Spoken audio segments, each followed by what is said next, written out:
Over 3 days, the field for the final Rocket Classic collapsed. Keith Mitchell withdrew on Saturday, Maverick McNealy withdrew on Sunday, Jason Day and Dan Brown both withdrew on Monday, and on Tuesday, July 28, 2 days before the opening round, Brooks Koepka withdrew from a tournament he had committed to on July 13 at a course he had never played in his life. Multiple names gone from a $10 million event before a single competitive shot was struck. But the withdrawal that matters most is not the one that cost Detroit its biggest star. It is the one that may have cost Brooks Koepka his entire season. And there is a rule buried in the fine print of his PGA Tour return that makes this far worse than 84th place suggests. If you follow the FedEx Cup race week to week, subscribe. We are chasing 15,000 subscribers and every single one counts. 1 point on the count before we go further because the reporting is split. Heavy counted 7 withdrawals across those 3 days. Essentially, Sports and Express US both counted 5. The 5 confirmed by name across every outlet are Brooks Koepka, Jason Day, Maverick McNealy, Keith Mitchell, and Dan Brown. To understand why this week hurts, you have to understand that the Rocket Classic was finished before any of these players pulled out. This is the 8th and final edition of the tournament. Detroit Golf Club is hosting a 147-player field competing for a $10 million purse, and then the event disappears from the schedule permanently. Rocket companies spent roughly $150 million across a 13-year partnership with the PGA Tour, including close to $100 million on the Detroit event alone. Last month, the company decided to stop investing. The stated reasons were rising event costs, upcoming tier changes on the PGA Tour schedule, and shifting economic conditions in the housing market. The tier changes are the part that actually forced the decision. In June, PGA Tour Chief Executive Officer Brian Rowlap announced a 2-tier system. The Championship Series would cost a sponsor $30 million. The Challenger Series would cost $15 million. Rocket Companies was offered the first tier, which would have meant doubling what it had already been paying for 13 years. The company was also not interested in becoming a second-tier event, so it walked away. The decline had been building for years. Before 2022, the Detroit event regularly drew Bryson DeChambeau, Patrick Reed, Phil Mickelson, and Dustin Johnson. All of them left for LIV Golf in 2022, and the tournament found itself without marquee names, with Ricky Fowler as the main exception. The PG. A tour responded to LIV Golf by raising purses and creating signature events with $20 million prize funds, which meant sponsors had to spend more to stay competitive. Rocket companies kept pace, but attendance fell because star players were absent. In 2025, the tournament posted its first financial loss. Broadcast coverage was reduced as the event's status declined. The replacement is already signed. Sompo, a Japanese insurance company, has agreed to a multi-year deal to take the place of Rocket Companies as a tournament sponsor. The Sompo-sponsored event will be played at Silverado Resort in Napa, California in 2027 and will then continue as part of the new Championship Series in 2028 at a market still to be determined. The PG. A tour issued a statement on Detroit's future saying it remains interested in the Detroit market and will explore options going forward. So a tournament that had already lost its sponsor and already knew it was dying, then lost 5 players in 3 days. That is the send-off Detroit received. These withdrawals were not isolated. Each one moved somebody else into the field. Keith Mitchell went first, withdrawing on the Saturday. Maverick McNealy followed roughly 24 hours later on Sunday, July 26, for an undisclosed reason, having missed the cut at the Open Championship the week before. On Monday, July 27th, Jason Day withdrew because of a recurring back injury. His replacement was Hayden Springer, and the circumstances of that call are worth pausing on. Hayden Springer received the news while he was competing in the Monday qualifier at the Orchards Golf Club in Washington Township.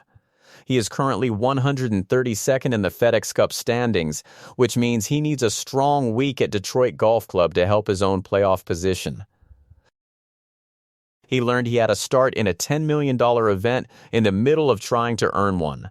Also on Monday, Dan Brown, the Englishman who was set to make his tournament debut in Detroit, withdrew for an undisclosed reason. Zach Blair, who had been tracking closely on the alternate list, moved into the field in his place. According to Golf Magic, Matt Kuchar and Lanto Griffin also took places created by the wave of withdrawals. Then came Brooks Koepka on Tuesday, July 28. The PGA Tour gave no reason for the withdrawal. Golf Monthly reported the decision was down to personal reasons. Ben Silverman moved into the vacated spot and the 147-player field was finalized. There is a detail inside the Brooks Koepka withdrawal that most coverage skipped, and it is genuinely unusual. Because Brooks Koepka was listed in the field on Monday, two alternates, Lanto Griffin and Justin Lower, were added to the tournament to make sure every tee time across the opening 2 rounds could be played in 3 balls. His withdrawal came after 12 o'clock local time on Monday, which meant both players were allowed to remain in the field even though the man they were added to accommodate was gone. This has happened all year. In every PGA Tour event Brooks Koepka has played in 2026, 2 players were added to the field on Monday so that his presence never cost anyone else a start. The result is that his withdrawal from the Rocket Classic created 3 opportunities rather than 1. Lanto Griffin kept his place, Justin Lower kept his place, and Ben Silverman took the spot itself. The most interesting decision of the week belonged to a player who is not in Detroit by choice. Blades Brown is 19 years old and earned special temporary membership on the PGA Tour in June. After Maverick McNealy withdrew on Sunday, Blades Brown had a clean path into the field as an alternate. He turned it down and went to play the Korn Ferry Tour's Utah Championship instead. The reasoning holds up under examination. Blades Brown is currently 12th in the Korn Ferry Tour's season-long standings. The top 20 players in those standings receive PGA Tour cards at the end of the year. He has recorded 13 top 20 finishes across the PGA Tour and Korn Ferry Tour in 2026. Aside from winning a PGA Tour event outright, his only other route to a card would be finishing inside the top 70 of the FedEx Cup standings as a non-member. Earning a card through the Korn Ferry Tour gives him a stronger priority position for the 2027 season than backing into the top 70 as a non-member would. He chose the route that guarantees him better access next year. So, smart long-term thinking or a 19-year-old turning down a start in a $10 million event?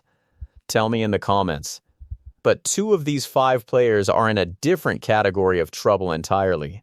Jason Day has now withdrawn from 2 consecutive PGA Tour events without striking a competitive shot in either one.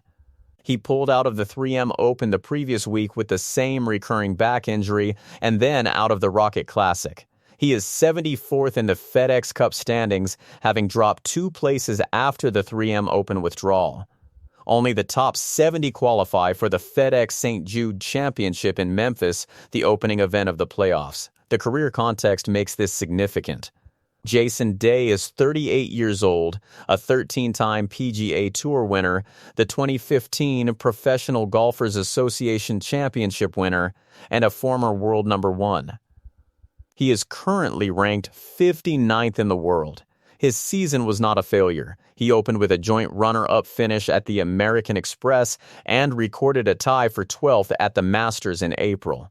He also posted a top 10 at the Texas Children's Houston Open in March. From there, it fell away.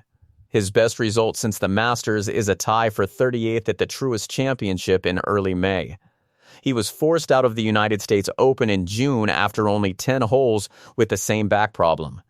He finished tied 55th at the Travelers Championship, then missed the cut at the Open Championship at Royal Birkdale.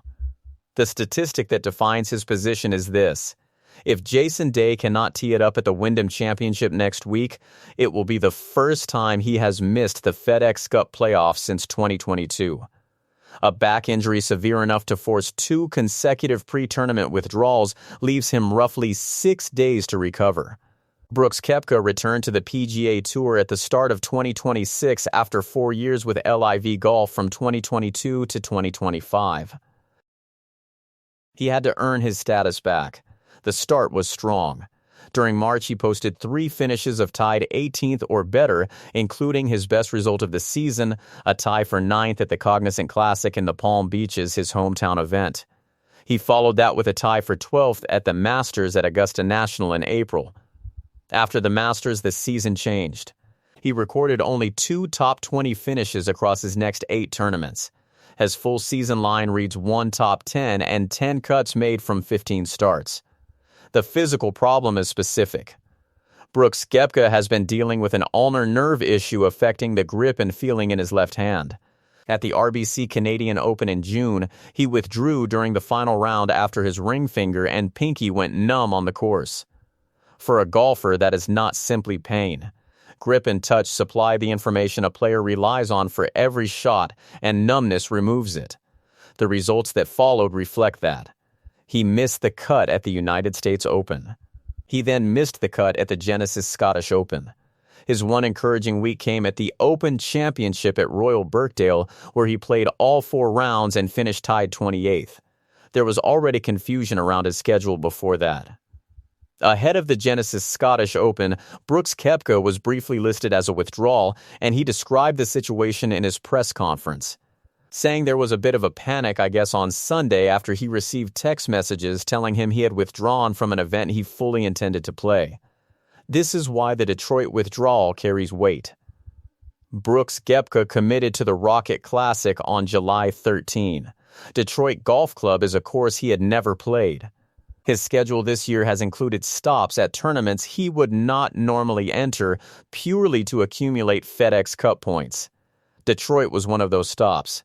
Then he withdrew 2 days before the opening round. If the reason is personal, that is his own business, and it outranks a golf tournament. The standings, however, do not account for reasons. Brooks Koepka is 84th in the FedEx Cup standings. Only the top 70 advance to the FedEx St. Jude Championship. He earned 0 points this week. He has 1 event remaining, the Wyndham Championship, and he needs a top 5 caliber finish to have a realistic chance of moving inside the number. Now the part that changes the entire story. Under the PGA Tour's returning member program, former LI, V Golf players are permitted to compete in the FedEx Cup playoffs if they earn enough points. However, those returning players give up any FedEx Cup bonus money they would otherwise have earned. That rule applies to Brooks Koepka this season. The best possible version of this year ends with him playing for pride and world ranking points rather than the payday. There is a second condition attached to his return. Brooks Koepka does not receive sponsor exemptions into signature events. He has to qualify for them on merit. He has not made a single signature event all season, and from 84th in the standings, his access for next year is slipping as well. That is the point. It is not simply that Brooks Koepka is 84th. It is that reaching the playoffs from 84th is the good outcome of an arrangement in which the money was already surrendered. Was the return worth it? Leave your answer below. Despite the withdrawals, the field held together better than expected. Cameron Young is ranked number 3 in the official World Golf Ranking, Russell Henley is number 5, Chris Gotterup is number 7, and Wyndham Clark is number 9. Xander Schauffele, Hideki Matsuyama, Patrick Cantlay, and Siwoo Kim are all in Detroit as well. Cameron Young tied the course record with a 61 on Friday. Jackson Koivin arrived in Detroit having won the 3M Open on Sunday in his 3rd start as a professional. That victory came in his 13th career PG. A tour start which puts him ahead of Scotty Scheffler, Rory McIlroy, Tiger Woods, Jon Rahm, and Bryson DeChambeau in the record books for a first win. He is attempting back-to-back titles. Jordan Spieth is the other player under real pressure. He is 55th in the FedEx Cup standings and chasing the top 50. He committed to the Rocket Classic on July 23, having skipped the 3M Open the week before to reset ahead of a busy stretch. He was grouped with Patrick Cantlay at 1 minute past 1 o'clock on Thursday. He opened with a 68, and that round explains his entire season. Jordan Spieth ranked 24th in strokes gained off the tee and 36th in strokes gained approach, gaining just over 2 strokes on the field from tee to green. He then ranked 95th in strokes gained putting, losing .742 strokes to the field on the greens. This is not new. Jordan Spieth has not finished inside the top 50 in strokes gained putting since the 2020 to 2021 season. He is a 13-time PG, a Tour winner and a 3-time major champion, and he has not won since April 2022. The ball striking returned this week. The putting did not. So here is the question. Does Brooks Koepka make the top 70 at the Wyndham Championship? Yes or no, one word in the comments.